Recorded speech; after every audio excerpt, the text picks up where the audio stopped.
ಒಬ್ಬರು MLA ಆಗ್ಯಾರ ಅಂತ ಹೇಳಿದರೆ, ಒಬ್ಬರು MP ಆಗ್ಯಾರ ಅಂತ ಹೇಳಿದರೆ, ಅವರು ಮರಿ ಮಕ್ಕಳು ತಿನ್ನೋವಷ್ಟು ಆಸ್ತಿ ಮಾಡ್ತಾರೆ. ಹೌದಾ? ಯಾರಿಂದ?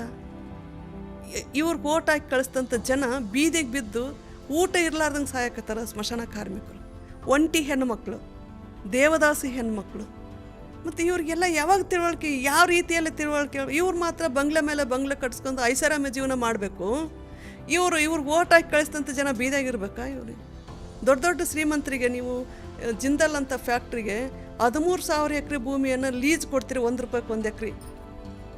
ನಮಗೆ ಯಾಕೆ 5 ಎಕರೆ ಭೂಮಿ ಕೊಡಲ್ಲ ನೀವು? ಯಾಕೆ ದೊಡ್ಡ ದೊಡ್ಡವ್ರಿಗೆ ಕರೆದು ಭೂಮಿ ಕೊಡ್ತೀರಿ, ನೀರು ಕೊಡ್ತೀರಿ, ಕರೆಂಟ್ ಕೊಡ್ತೀರಿ? ನಮಗೆ ಯಾಕೆ? ನಾವು ಕೆಲಸ ಮಾಡೋಕ್ಕೆ ನಾವು ಇನ್ನೊಬ್ರ ಹೊಲದಲ್ಲಿ ಅನುಭವ ಐತಿ. ನಮಗೆ ವ್ಯವಸಾಯ ಮಾಡಿ ನಮಗೆ ಅನುಭವ ಐತಿ. ನಮಗೆ ಯಾವ ಕಾಲದಲ್ಲಿ ಯಾವ ಬೀಜ ಬಿತ್ತಬೇಕು, ಯಾವ ಬೆಳೆ ಕಟಾವು ಮಾಡಬೇಕು, ಅದೆಲ್ಲದು ಕೂಡ ನಮ್ಗೆ ಅನುಭವ ಐತಿ. ನಾವೆಲ್ಲ ಕೂಡ ಶ್ರೀಮಂತರ ಹೊಲದಲ್ಲಿ ಕೆಲಸ ಮಾಡಿದ್ದೀವಿ.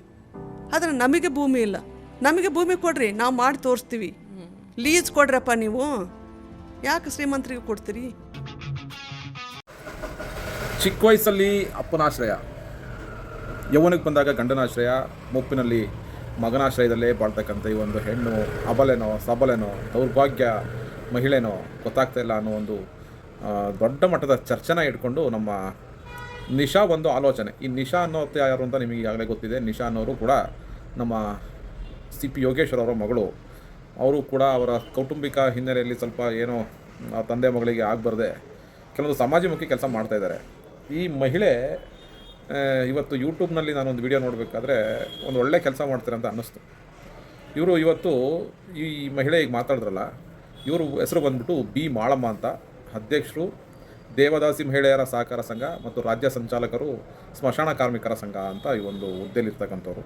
ಕಳೆದ 25-30 ವರ್ಷಗಳಿಂದ ಸುದೀರ್ಘವಾಗಿ ದೇವದಾಸಿ ಮಹಿಳೆಯರು, ಒಂಟಿ ಮಹಿಳೆಯರು, ಸ್ಮಶಾನ ಕಾರ್ಮಿಕರ ಪರವಾಗಿ ಹೋರಾಡ್ತಾ ಬಂದಿದ್ದಾರೆ. ಇವರ ಕನಸುಗಳು, ಇವರ ಯೋಚನೆಗಳು, ಇವರ ಮಾತುಗಳನ್ನ ಕೇಳ್ತಾ ಇದ್ದರೆ ನಿಜವಾಗ್ಲೂ ರೋಮಾಂಚನ ಆಗ್ತಕ್ಕಂಥ ವಿಚಾರ ಪ್ರಜ್ಞೆ ಈ ತಾಯಿಗಿದೆ ಅಂತ ಅನಿಸುತ್ತೆ. ಅವ್ರು ಹೇಳ್ತಾರೆ, ಮಹಿಳೆಯರಿಗೆ ಸಬಲೀಕರಣ ಆಗಬೇಕು, ಮಹಿಳೆಯರ ಸಬಲೀಕರಣ ತಳಮಟ್ಟದಲ್ಲಿ ಆಗ್ತಿದೆಯಾ, ಯಾವ ಥರದ ವ್ಯವಸ್ಥೆ ಇದೆ ಈ ದೇಶದಲ್ಲಿ ಅನ್ನೋದನ್ನು ನಾವು ಅವ್ರ ಮಾತುಗಳಲ್ಲಿ ಕೇಳ್ತಾ ಇದ್ದರೆ ನಿಜವಾಗ್ಲೂ ಮನಸ್ಸಿಗೆ ಒಂಥರ ಇನ್ನೂ ಯಾವ ಕಾಲದಲ್ಲಿದ್ದೀವಿ ನಾವು ಅಂತ ಅನಿಸ್ಬಿಡುತ್ತೆ. Doctor B.R. ಅಂಬೇಡ್ಕರ್ ಅವರು ಸಂವಿಧಾನ ಬರೆದು ಸಮಾನ ಸಮಬಾಳು ಸರ್ವರಿಗೂ ಸಮಪಾಲು ಅನ್ನೋ ಒಂದು ಧ್ಯೇಯವಾಕ್ಯದಲ್ಲಿ ಸಂಪೂರ್ಣವಾಗಿ ಒಂದು ಸುಭದ್ರ ಸಮಾಜ ಕಟ್ಟಬೇಕು ಅನ್ನೋ ನಿಟ್ಟಿನಲ್ಲಿ ಸಂವಿಧಾನ ರಚನೆ ಮಾಡಿ ಸುಮಾರು 75 ವರ್ಷಗಳು ಕಳೆದೋದ್ರೂ ಕೂಡ ಇನ್ನೂ ಯಾವ ಹಂತ ನಾವು ತಲುಪಿದ್ದೀವಿ ಅನ್ನೋದು ಈ ಮಾತಲ್ಲಿ ಗೊತ್ತಾಗುತ್ತೆ. ಸರ್ಕಾರಗಳು ಮಾಡ್ತಿರೋದು ಅದನ್ನೇ. ಕೇವಲ 1 ರೂಪಾಯಿಗೆ 1 ಎಕರೆ ಜಮೀನು ಹಂಗೆ ಲೀಸಿಗೆ ಕೊಡ್ತಾರಲ್ಲ. ಈಗ ಆ ತಾಯಿನೇ ಹೇಳಿದ ಪ್ರಕಾರ 13,000 ಎಕರೆ ಜಮೀನ 1 ರೂಪಾಯಿಗೆ 1 ಎಕರೆ ಲೀಸಿಗೆ ಕೊಟ್ಟು ಯಾರನ್ನೋ ಉದ್ಧಾರ ಮಾಡಿ ಬಂಡವಾಳಶಾಹಿಗಳನ್ನ ಬೆಳೆಸ್ತಿರ್ತಕ್ಕಂಥ ಈ ಸರ್ಕಾರಗಳು ಯಾಕಿಂತ ಮಹಿಳೆಯರಿಗೆ, ಕೈಲಾಗದವರಿಗೆ, ಸ್ಮಶಾನ ಕಾರ್ಮಿಕರಿಗೆಲ್ಲ ಕೊಡಬಾರ್ದು?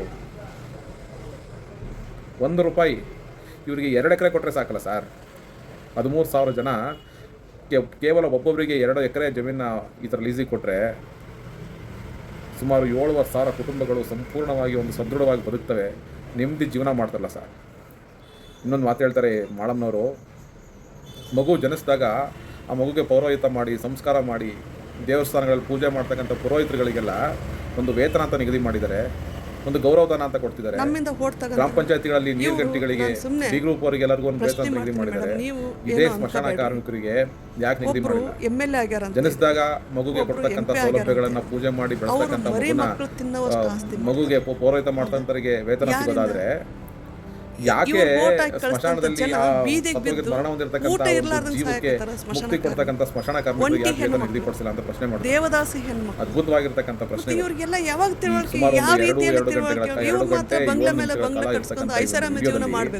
ತುಂಬಾ ಅದ್ಭುತವಾದ ಪ್ರಶ್ನೆಗಳನ್ನ ಕೇಳಿ ಈ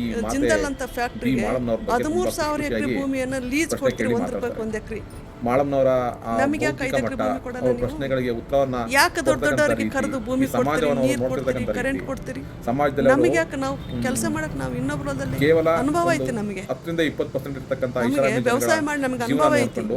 ನಮ್ಗೆ ಯಾವ ಕಾಲದಲ್ಲಿ ಯಾವ ಬೀಜ ಬಿತ್ತಬೇಕು, ಯಾವ ಬೆಳೆ ಕಟಾವು ಮಾಡಬೇಕು, ಅದೆಲ್ಲದೂ ಕೂಡ ನಮ್ಗೆ ಅನುಭವ ಐತಿ. ನಾವೆಲ್ಲ ಕೂಡ ಶ್ರೀಮಂತರ ಹೊಲದಲ್ಲಿ ಕೆಲಸ ಮಾಡಿದ್ದೀವಿ.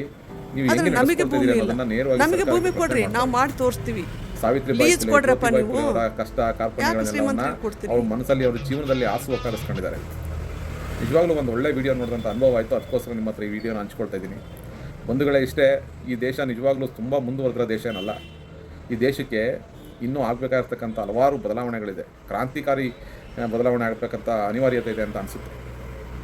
ದೇವದಾಸಿಯರು, ಕೂಲಿ ಕಾರ್ಮಿಕರು, ಒಂಟಿ ಮಹಿಳೆಯರು, ಬಡತನದಲ್ಲಿರ್ತಕ್ಕಂಥವ್ರು, ಮದ್ಯಪಾನಕ್ಕೆ ಅಡಿಕ್ಟ್ ಆಗಿರೋವಂಥವ್ರು, ಡ್ರಗ್ಸ್ ಅಡಿಕ್ಟ್ಗಳು, ಎಂತೆಂಥ ಇಶ್ಯೂಸ್ಗಳಲ್ಲಿದೆ ಈ ದೇಶದಲ್ಲಿ ಅಂತ ನೋಡಿದಾಗ ಇದು ಸಂಪೂರ್ಣ ನಿರ್ಮೂಲನೆ ಆಗೋಕ್ಕೆ ಸಾಧ್ಯನೇ ಆಗ್ತಾಯಿಲ್ಲ. ಬಿಕಾಸ್ ನಮ್ಮನ್ನು ಆಳುವವರು ನಮ್ಮನ್ನು ಆಳ್ತಾನೇ ಇದ್ದಾರೆ, ಆಳಿಸ್ಕೊಳ್ತಿರೋರು ಅರಸರಾಗ್ತಾಯಿಲ್ಲ ಅನ್ನೋ ಒಂದು ಚಿಂತನೆಯಿಂದಾಗಿ ಆಳುವವರು ಅರಸರಾಗ್ತಕ್ಕಂಥ ಕಾಲ ಯಾವಾಗ ಬರುತ್ತೆ ಅಂತ ನಾವು ನೋಡುವ ಸಲುವಾಗಿ ನಾವು ಹೋರಾಟ ಮಾಡಬೇಕಾಗಿದೆ. ಒಂದು ಗಟ್ಟಿ ರೂಪುರೇಷೆಗಳನ್ನ ಮಾಡಬೇಕಾಗಿದೆ. ಈ ಮಾಳಮ್ನವರು ಇನ್ನೊಂದು ಕಡೆ ಹೇಳ್ತಾರೆ, ಏನಿವತ್ತು MP MLAಗಳೆಲ್ಲ ಆಯ್ಕೆಯಾಗಿ ಹೋಗಿದ್ದಾರೆ, ಅವರೆಲ್ಲ ಹಳ್ಳಿಯಿಂದ ಹೋದವರೆ, ಅವರೇನು ಸಿಟಿಲೇ ಹುಟ್ಟಿ ಅಲ್ಲೇ ಏನು ಉದ್ಭವ ಮೂರ್ತಿಗಳಾದವರಲ್ಲ.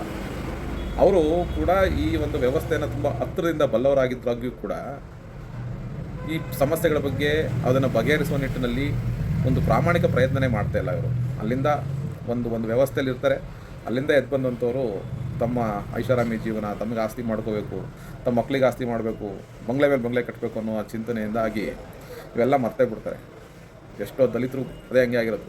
ದಲಿತರು ಇರ್ಬೋದು, ಕೂಲಿ ಕಾರ್ಮಿಕರ ಮಕ್ಕಳು ಇರ್ಬೋದು, ತಮ್ಮ ಹಿಂದಿನ ಜೀವನವನ್ನು ಒಮ್ಮೆ ನೆನೆಸ್ಕೊಬಿಟ್ಟಾಗ ತಮ್ಮ ಪರಿಸ್ಥಿತಿ ಏನು, ನಾನೇನೋ ಇನ್ನು ಮುಂದೆ ಬಂದುಬಿಟ್ಟಿದ್ದೀನಿ, ನನ್ನ ಸುತ್ತಮುತ್ತ ಇರ್ತಕ್ಕಂಥವ್ರ ಅನ್ನ ಕೂಡ ಕೈ ಹಿಡಿದು ಹೇಳ್ಕೊಂಡು ಹೋಗಬೇಕು ಅನ್ನೋ ಒಂದು ಸಣ್ಣ ಕಲ್ಪನೆ ಇಟ್ಕೊಂಡಾಗ ನಿಜವಾಗ್ಲೂ ಇಂಥವೆಲ್ಲ ಸಾಕಾರ ಆಗ್ತವೆ ಅಂತ ನನಗೆ ಅನಿಸುತ್ತೆ.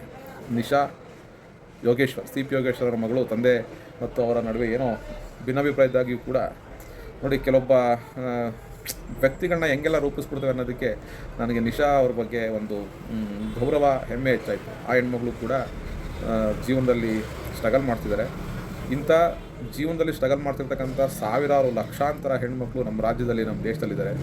ಇಂಥವ್ರ ಪರವಾಗಿ ಒಬ್ಬರು ನಿಂತಿದ್ದಾರೆ. ಅವರ ಮಾರ್ಗದರ್ಶನದಲ್ಲಿ, ಅವರ ಹೋರಾಟದಲ್ಲಿ ಒಂದು ಸುಭದ್ರವಾಗಿರ್ತಕ್ಕಂಥ ಹೋರಾಟದ ಬೇಡಿಕೆಗಳನ್ನು ಕೇಳ್ತಕ್ಕಂಥ ಒಂದು ಮನಸ್ಥಿತಿಗೆ ಬಂದಿರೋವಂಥವ್ರನ್ನ ಕರೆದು ಕೂರಿಸಿ ಈ ಮೂಲಕ ಇಡೀ ಸಮಾಜಕ್ಕೆ, ಎಲ್ಲ ಮಾಧ್ಯಮಗಳಿಗೆ ಗೊತ್ತಾಗೋ ಥರ ಮಾಡ್ತಿರ್ತಕ್ಕಂಥ ಈ ಒಂದು ನಿಶಾ ಹೆಣ್ಮಗುವಿನ ಯೋಚನೆ ನಿಜವಾಗ್ಲೂ ಮಾದರಿಯಾಗಿರುವಂಥದ್ದು. ಇಂಥ ಕೆಲಸಗಳು ಅವರಿಂದ ಮುಂದುವರಲಿ ಅಂತ ಹೇಳ್ತಾ, ನಿಶಾ ಒಂದು ಆಲೋಚನೆಯೊಂದಿಗೆ ಸಮಾಜದಲ್ಲಿ ಪರಿಪೂರ್ಣ ಬದಲಾವಣೆ ಆಗಲಿ. ಮಾಳಮ್ನವರ ಮಾತುಗಳು, ಅವರು ಆ ಅಮ್ಮ ಹೇಳ್ತಿರೋ ಪ್ರಕಾರ ಒಂದು 5ನೇ 6ನೇ ಕ್ಲಾಸ್ ಓದಿರ್ಬೋದು, ಆದರೆ ಯಾವುದೇ ಡಬಲ್ ಡಿಗ್ರಿ PhD ಮಾಡಿದವರು ಕೂಡ ಇಷ್ಟೊಂದು ಅನುಭವದ ಜ್ಞಾನವನ್ನು ಪಡೆದಿಲ್ಲ. ಅಂಥ ಅನುಭವ ಜ್ಞಾನವನ್ನು ಪಡೆದಿರ್ತಕ್ಕಂಥ ಮಾಳಮ್ನವರಿಗೆ ನಮ್ಮ ಪ್ರೀತಿಪೂರ್ವಕ ಗೌರವಪೂರ್ವಕವಾಗಿರ್ತಕ್ಕಂಥ ವಂದನೆಗಳು. ನಿಮ್ಮ ಹೋರಾಟ ಸದಾ ಮುಂದುವರಿತಿರಲಿ ಮಾಳಮ್ನವರೇ. ನಿಮ್ಮ ಆಶಯಗಳು, ನಿಮ್ಮ ಬೇಡಿಕೆಗಳು, ನಿಮ್ಮ ಎಲ್ಲ ಕನಸುಗಳು ಆದಷ್ಟು ಬೇಗ ನೆರವೇರಲಿ ಅಂತ ಹೇಳ್ತಾ ನನ್ನ ವಿಡಿಯೋನ ಮುಗಿಸ್ತಾ ಇದ್ದೀನಿ. ನಾನು ವೆಂಕಟೇಶ್ ಹಾಸನ್. ಎಲ್ಲರಿಗೂ ಪ್ರೀತಿಯ ನಮಸ್ಕಾರ.